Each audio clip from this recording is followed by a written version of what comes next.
नमस्कार, म धरानबाट रमेश प्रसाई। आज पनि एउटा अत्यन्तै संवेदनशील विषय लिएर तपाईँ समक्ष आएको छु। मलाई विश्वास छ कि यो विषयको गम्भीरता बुझेर मेरा विद्वान शुभचिन्तकहरूले यो भिडियोलाई सक्दो शेयर गर्नु नै हुनेछ। मलाई केही मित्रहरूको चेतना देखेर बडो दया लाग्छ। उनीहरू भन्छन् मैले केपी ओलीको गुणगान गाएँ रे, त्यसकारण म नेकपाको कार्यकर्ता भएँ रे। मैले काङ्ग्रेसको महासमिति बैठकको बेलामा काङ्ग्रेसको नेतृत्व युवा नेताहरू गगन थापा र विश्वप्रकाश शर्माको हातमा आउनुपर्छ भने के म काङ्ग्रेसको कार्यकर्ता भएँ? कि त उहाँहरूको मस्तिष्क पक्षपाती हुनुपर्छ, कि त स्मरण शक्ति आदि हुनुपर्छ। मोदी भ्रमणको सन्दर्भमा सबैभन्दा पहिले सरकारको आलोचना गर्ने, सशक्त आलोचना गर्ने सायद म नै थिएँ। म राजेन्द्र लिङ्गदेनका भाषणहरू खोजी खोजी सुन्छु। उहाँका अन्तर्वार्ताहरू र राष्ट्रिय एकता सम्बन्धी वक्तव्यहरू मलाई मनपर्छ। के म राप्रपाको कार्यकर्ता भएँ? मलाई आङ्काजी शेर्पाका पनि केही कुराहरू मनपर्छ। के म जनता समाजवादीको कार्यकर्ता भएँ? केपी ओलीका प्रशस्त कमजोरीहरू होलान्, तर यो भूमिले आजसम्म बहुदल आएको दिनदेखि आजका मितिसम्म त्यस्तो प्रधानमन्त्री कुन जन्माउन सकेको थियो जसले संसदमा उभिएर खुलेआम भारतीय विस्तारवादको भत्सना गर्न सकोस् अनि राष्ट्रको पक्षमा, राष्ट्रियताको पक्षमा उभिएका प्रधानमन्त्रीको त्यो सत्कर्मको समर्थन गर्दा म नेकपाको कार्यकर्ता कसरी भएँ? म जुल्फिकार अली भुट्टोका भाषणहरू सुन्छु। के म पाकिस्तान पिपल्स पार्टीको कार्यकर्ता भएँ? म एलेक्सिस सिप्रासका अङ्ग्रेजी इन्टरभ्यूहरू सुन्छु। के म ग्रिसको सिरिजा पार्टीको कार्यकर्ता भएँ? म कहिल्यै कसैको कार्यकर्ता र अन्धभक्त होइन र हुन्न पनि, किनकि कार्यकर्ता यन्त्रवत हुन्छ। कार्यकर्ताको आफ्नो विचार हुँदैन, तर म मेरो ब्रह्मले देखेको सत्य बोल्छु, चाहे कसैलाई मन परोस् वा नपरोस्। मेरो भिडियो 10 लाख मानिसहरूले हेरेर कडा बोल्यो यसले भन्नुभन्दा 10 जनाले हेरेर सत्य बोल्यो यसले भन्नु मेरा लागि ठुलो हो। त्यसकारण मैले बोलेका कुरा कहिलेकाहीँ भिडले तारिफ गर्ने खालको नहुन पनि सक्छ। अहिले भोलि संसदमा नक्साबारे छलफल हुँदैछ। ऐतिहासिक रूपमा पहिलोपल्ट लिपुलेख, लिम्पियाधुरा र कालापानी नेपालको हो भनेर संविधान संशोधन गर्ने र निशान छाप सच्याउने कानुन संसदले भोलिदेखि पारित गर्दैछ, छलफल हुँदैछ। र आज 1-2 दिन अघिदेखि देशैभरि विरोध प्रदर्शनहरूको सुरुवात भएको छ सरकार विरुद्ध। हो, कोरोना संक्रमणको सम्बन्धमा सरकारलाई सफल भन्दिनँ म। सरकारका चरम लापरवाहीहरू छन्, व्यापक लापरवाहीहरू छन् र व्यापक भ्रष्टाचारको पनि सम्भावना छ। त्यसको हिसाब किताब गरौँला, सडकमा आन्दोलन नै गरौँला। तर अहिले भइरहेका प्रदर्शनहरूलाई भारतीय मिडियाहरूले कसरी देखाइरहेका छन् हेर्नुहोला र सुन्नुहोला। भारतीय मिडियामा देखिएका समाचारहरू, उनीहरू भनिरहेका छन् कि नेपालीहरूले नै नेपालको नयाँ नक्साको विरोध गरेर सरकार विरुद्ध प्रदर्शन गरिरहेका छन्। नेपालीहरूले नै नयाँ नक्साको विरोध गरिरहेका छन् र सरकार विरुद्ध सडकमा निस्किरहेका छन्। सडकमा उत्रिने जति पनि युवाहरू हुनुहुन्छ उहाँहरूको भावना पवित्र छ। उहाँहरू राष्ट्रभक्तिले सडकमा आउनुभएको हो। देशको शासन प्रणालीमा परिवर्तनका लागि, भ्रष्टाचारको उन्मूलनका लागि सडकमा आउनुभएको हो। तर भारतीय मिडियामा आइरहेका यी समाचारहरू हेरेर एकपल्ट सोचौँ त, हामी यसरी सडकमा निस्किँदा फाइदा चाहिँ कसलाई भइरहेको छ? सरकारका विकृतिहरूलाई ढाकछोप गर्न र सरकारको पक्ष पोषण गर्न खोजेको होइन मैले। सशक्त आलोचना गरौँ, अनसन गरौँ, आन्दोलन गरौँ सरकार विरुद्ध, र परिआयो भने सरकार नै परिवर्तन गराउँ। नागरिक कु गर्नु परे पनि गरौँला, तर कमसेकम राष्ट्रियताको पक्षमा, राष्ट्रको पक्षमा यति बेला त एकताबद्ध हौँ न। तल्ला घरे छिमेकीसँग जग्गाको साथको विवाद भइरहेको बेला परिवारभित्रै को होलो मचाउनलाई के यो समय उचित हो र? अब प्रसङ्गतिर लागौँ। आज मैले बोल्न लागेको प्रसङ्ग हो सरिता गिरीको। यी आयातित प्रवासी बेहुली नेपालले अपनाएकी, तर नेपाललाई कहिल्यै पनि नअपनाएकी, मधेसीको प्रतिनिधि ठहरिएकी तर मस्तिष्कमा प्रशस्त बिहारी चेतना भरिएकी यी प्रवासी बेहुलीको अबौद्धिक आतंक अति भयो। शास्त्रमा अति सर्वत्र वर्जयत लेखिएको छ। अति भयो यी आयातित बेहुलीको आतंक। मैले यो अतिको जवाफ दिएको पनि हो, तर कहिल्यै पनि कुनै कुरा नसुन्ने र आफैले खाएको भाँडालाई समेत भकुन्डो खेल्न पछि नपर्ने यस्तो थेत्तरो चेतना भरिएका थेत्तरा मस्तिष्कहरूलाई तर्कले सम्झाउन नसकिँदो रहेछ। आफ्नो मालिक भक्तिमा लिप्त र भारतीय मालिकहरूलाई, आफ्ना माइती खलकलाई खुसी पार्नका निम्ति यतिका वर्षसम्म आफूलाई सम्मान गरेर सांसदको कुर्सीमा राखेको यो देशको सार्वभौम सत्ता विरुद्ध बोल्ने सरिता गिरीलाई मेरा तर्कले कुन अर्थ राख्ला र? त्यसकारण तर आज फेरि पनि बोल्नै पर्ने भयो, किनकि बारम्बार आफ्नो सार्वभौम सत्तामाथि हस्तक्षेप भएपछि कुनै पनि राष्ट्रभक्तको मुटुले सहन सक्दैन। आज सरिता गिरीका करतुतहरूले सम्पूर्ण नेपालीको मन दुखेको छ। नेपाली मात्र होइन, जसलाई हामी भुटानी भन्छौँ नि, भुटानी शरणार्थी भन्छौँ नि, नेपाली मन भएका ती भुटानवासी नेपालीहरू जो आफ्नो देशबाट डुक्पाहरूले खेदेपछि आफ्नो मातृदेश नेपाल खोज्दै आएका थिए, तर हामीले जिन्दगीभरि उनीहरूलाई शरणार्थी बनाएर राख्यौँ र अहिले अमेरिकातिर लखेटेर पठाइदियौँ। उनीहरूको पनि यति बेला मन दुखेको छ। विश्वभरिका नेपाली मनहरू दुखेका छन्। अहिले यसलाई हेट स्पिच भन्लान् कतिपयले। आदरणीय सरिता गिरीको मुखैमा छ हेट स्पिच हो, यो हेट स्पिच हो। हेट स्पिच मात्रै होइन, आफ्नो मातृभूमिको निन्दा गर्नेलाई, राष्ट्रको सार्वभौम सत्ता विरुद्ध बोल्नेलाई हिम्मत हुनेले हिंसाले जवाफ दिए पनि हुन्छ।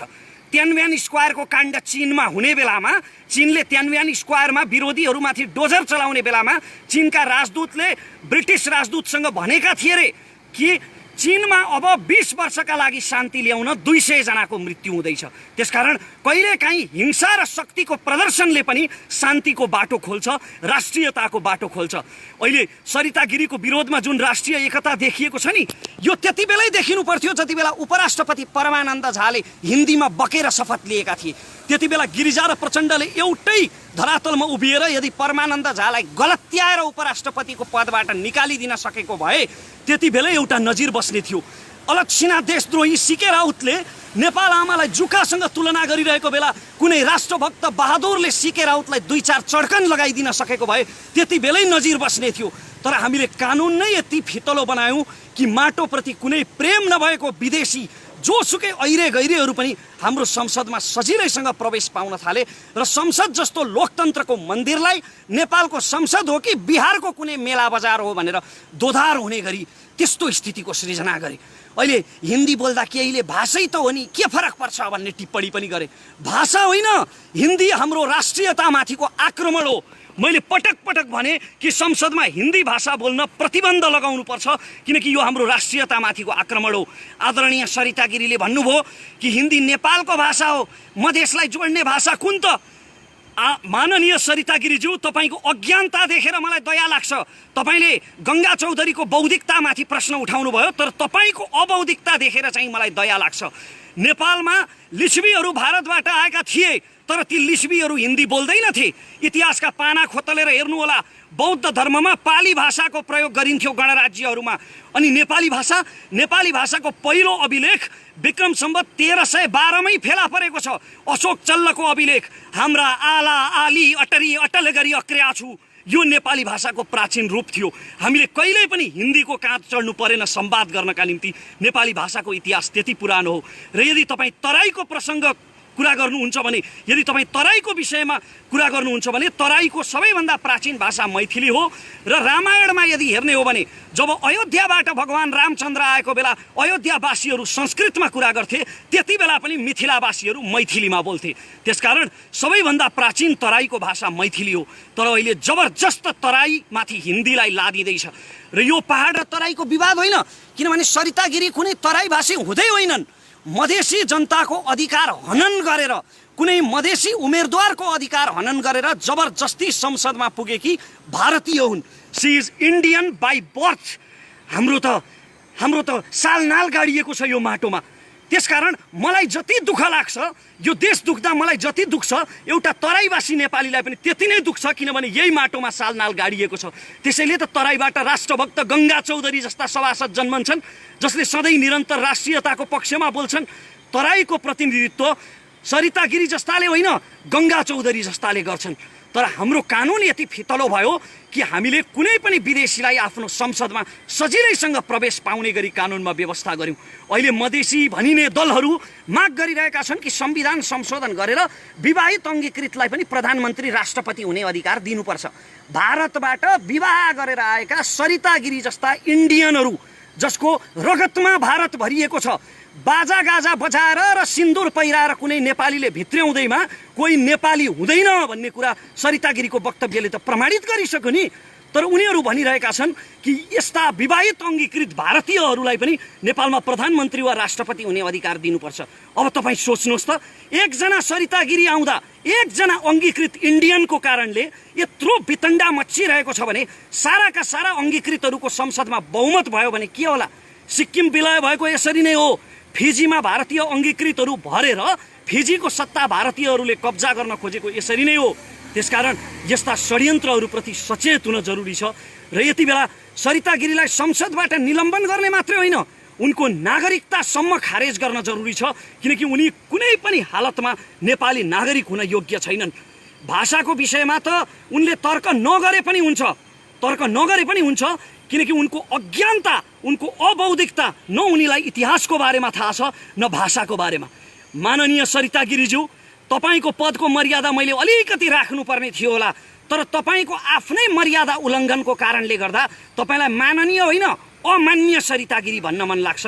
खैर, मेरो देशको सांसद पदको मर्यादा राख्दै अहिलेलाई माननीय नै भनौँ। माननीय सरिता गिरीज्यू, तपाईलाई यदि साँच्चीकै बौद्धिक बहस गर्ने इच्छा छ भने तपाईले बडो बौद्धिकतामाथि प्रश्न उठाउनु भयो, गङ्गा चौधरीको बौद्धिकतामाथि। हुन त बौद्धिकताको आवश्यकता पर्दैन राष्ट्रको पक्षमा बोल्नलाई, भावना भए हुन्छ। तर पनि तपाईलाई यदि बौद्धिक बहस नै गर्ने इच्छा छ भने बुद्धिनारायण श्रेष्ठ जस्ता सीमाविदहरूसँग गर्नुहोस्, रमेश दुलाल जस्ता सीमा सम्बन्धी अध्येताहरूसँग गर्नुहोस्, जोसँग 1827 देखिका एक नक्साहरू छन्, रिसर्च गरेर राख्नु भएको छ उहाँहरूले कि लिपुलेख, लिम्पियाधुरा र कालापानी कसको हो भनेर। बौद्धिक बहस गर्ने इच्छा छ भने उहाँसँग गर्नुहोस्, हावामा हिट भएर प्रश्न सोध्नै नजान्ने पत्रकारहरूसँग होइन। आदरणीय दाई ऋषि धमलाप्रति उच्च सम्मान छ, तर ऋषि धमला दाईको त्यो कार्यक्रम जहाँ सरिता गिरीको अन्तर्वार्ता गरिएको थियो, त्यो कार्यक्रम सुनियोजित हो, योजनाबद्ध हो, जसले सरिता गिरीलाई चाहिँ हाइलाइट गर्ने उद्देश्य राखेको छ। यदि होइन भने सरिता गिरीले लिपुलेख नेपालको हो भन्ने प्रमाण देखाउनुहोस् भन्दा ऋषि धमलाले ती नक्साहरू देखाउन सक्नु पर्थ्यो, इतिहासमा भएका ती सम्झौताहरू देखाउन सक्नु पर्थ्यो, गृह कार्य गरेर अन्तर्वार्ता लिनु पर्थ्यो। तर उनले त्यसो गरेनन्। यसले त एउटै कुरा देखिन्छ कि त्यो अन्तर्वार्ताको एउटै उद्देश्य सरिता गिरीको एजेन्डालाई हाइलाइट गर्ने थियो। अन्त्यमा म यति मात्र भन्न चाहन्छु कि सम्पूर्ण राष्ट्रभक्त नेपालीहरूले यति बेला राष्ट्रियताको पक्षमा एकजुट हुन जरुरी छ। सरकारका कमी कमजोरीहरू, भ्रष्टाचारहरू, लापरवाहीहरू, बेइमानीहरू, ती सबैको हिसाब किताब गर्नुभन्दा अघि यदि हामीलाई लिपुलेख, कालापानी र लिम्पियाधुरा फिर्ता चाहिएको हो भने, यदि हामीलाई लिपुलेख, कालापानी र लिम्पियाधुरा साँच्चीकै फिर्ता चाहिएको हो भने हामीले देशको पक्षमा, राष्ट्रको पक्षमा यति बेला राष्ट्रिय एकता प्रदर्शन गर्न जरुरी छ। अब यहाँनिर एउटा प्रश्न आउला, तिमीले बोलेर मात्र के हुन्छ? मलाई केही मित्रहरूले, धेरै मित्रहरूले प्रश्न गर्नुभएको छ, बोलेर मात्र के हुन्छ? हो, साँच्चीकै मैले पनि महसुस गरेको छु, बोलेर मात्र के हुन्छ? यदि मैले दिएका यी तर्कहरू सरिता गिरीकै कानमा पुगेछन् भने पनि ती अराष्ट्रिय कानहरूमा यो राष्ट्रियता कहाँ अटाउन सक्छ र? त्यसकारणले अब मैले बोल्नुभन्दा एक कदम अगाडि बढेर आफूले सकेको, एउटा साधारण नागरिकले सकेको एक्सन लिने निर्णय गरेको छु।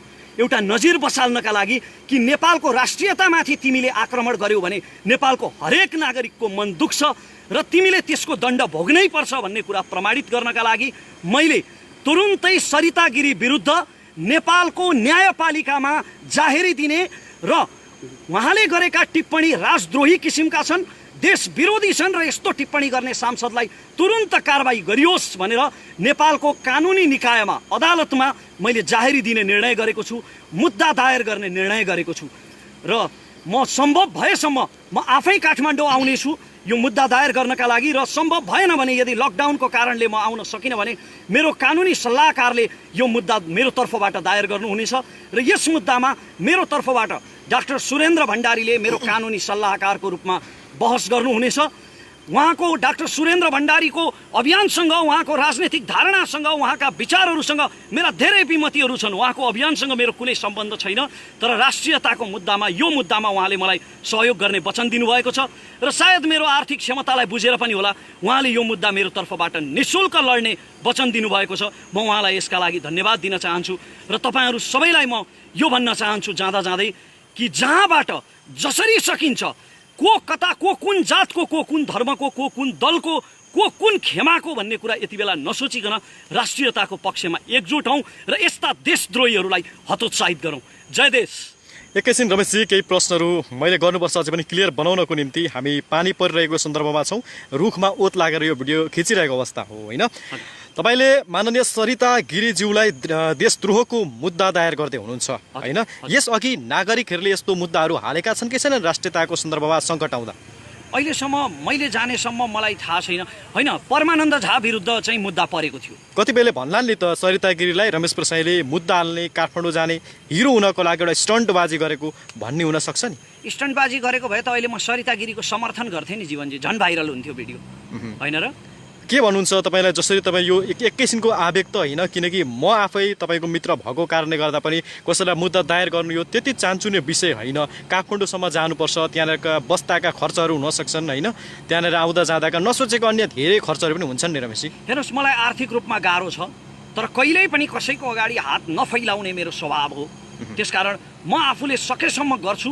र म किन गर्छु भने मेरो आत्मसन्तुष्टिका लागि गर्छु मेरो राष्ट्र विरुद्ध यति धेरै यति खुलेआम यति छाडातन्त्रको रूप चाहिँ प्रयोग गरेर मेरो राष्ट्र विरुद्ध बोल्ने एकजना राष्ट्रघातीलाई सजाय दिलाउनका निम्ति मेरो आत्मसन्तुष्टिको लागि म अवश्य गर्छु जीवनजी आवेग होइन पछिल्लो समयमा तपाईँले यो लकडाउन भइसके पश्चात बढीभन्दा बढी अध्ययन गरिराख्नु भएको छ विभिन्न किसिमका विश्वव्यापी किताबहरू पढिराख्नु भएको छ मानिसहरूलाई हाजिरा दिएर खोजेर होइन विभिन्न तरिकाले आफ्नो चाहिँ पढ्न सक्ने त्यो तपाईँको शारीरिक क्षमता नरहँदै पनि तपाईँले दिनको 6-7 घन्टासम्म किताब पढिरहेको अवस्था छ यो प्रेरणा त्यही किताबको अथवा कुनै पनि देशको नागरिकले गरेको कपी भन्नु या अथवा त्यहाँबाट अनुसरण गरेको हो कि के हो होइन राम्रा कुराहरूको अनुसरण गर्नुपर्छ तर मैले चाहिँ कसैबाट पनि अनुसरण गरेको होइन मैले सरिता गिरीलाई बोलेर पहिले पनि उत्तर दिएको हो फेरि पनि बोल्नु पर्यो रमेशजी यो विषयमा भनेर धेरैजनाले भन्नुभयो अनि घरिघरि बोलेर यसको के अर्थ लाग्छ र ल अहिले भन्नुहोस् न सरिता गिरीलाई कतिजनाले सिधै सदनमा उभिएर भन्नुभयो गङ्गा चौधरीले त सिधै सदनमै उभिएर उहाँलाई भन्नुभयो नि तर कुनै अर्थ लाग्यो त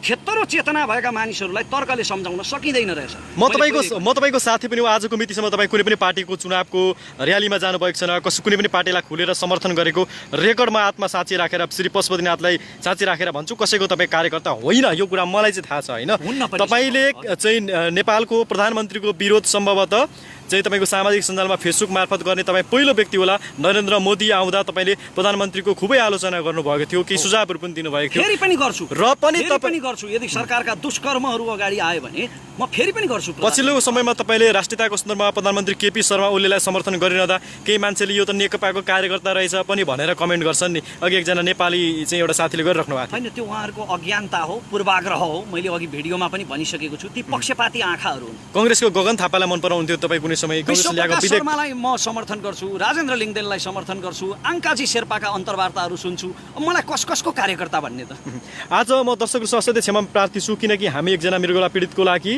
केही सहयोग सामग्री दिनको निम्ति मोरङको डाँगीतर्फ पुगेर फर्किने क्रममा 7 बजिहाल्यो अब यो घर पुगेर लाइभ गर्ने सपना थियो हाम्रो तर बाटैमा 7 बजेको हुनाले हामीले 7 बजे लाइभ गर्छौँ भनेको कारणले गर्दा यहाँ पानी पनि परेको हुनाले हामीले यसरी रुखको छारी मुनि बसेर चाहिँ यहाँ लाइभ गरिराख्नु परेको छ बिचमा गाडीहरू पनि कुदिरहेका छन् र यो साउन्डमा पर्न गएको असुविधाप्रति चाहिँ म क्षमा प्रार्थी पनि छु मोबाइलमा पनि पानी धेरै पसेको छ यो मोबाइल बिग्रिने पनि हो कि शङ्का लाग्दैछ तर केही छैन अन्त्यमा जाँदै केही भन्नु छ तपाईँलाई रमेशजी म फेरि पनि एकपल्ट भन्न चाहन्छु कि म मेरो आत्मसन्तुष्टिका लागि कुनै चर्चामा आउनका निम्ति होइन नितान्त सन्तुष्टिका लागि र मलाई जति मन दुखेको छ सरिता गिरीको कारणले जति मेरो भावनामा चोट लागेको छ र जति मेरा शुभचिन्तकहरूको भावनामा चोट लागेको छ विश्वभरि रहेका नेपालीहरूको भावनामा चोट लागेको छ त्यसको पूर्तिका लागि म आफूले सकेसम्म सरिता गिरीमाथि मुद्दा दायर गर्दैछु राज्यद्रोहको यो फेरि पनि एकपल्ट जानकारी तपाईँलाई कुनै राजनीति रूपमा चाहिँ भोलि आउनु पनि छैन राजनीति गर्नु पनि छैन मलाई छैन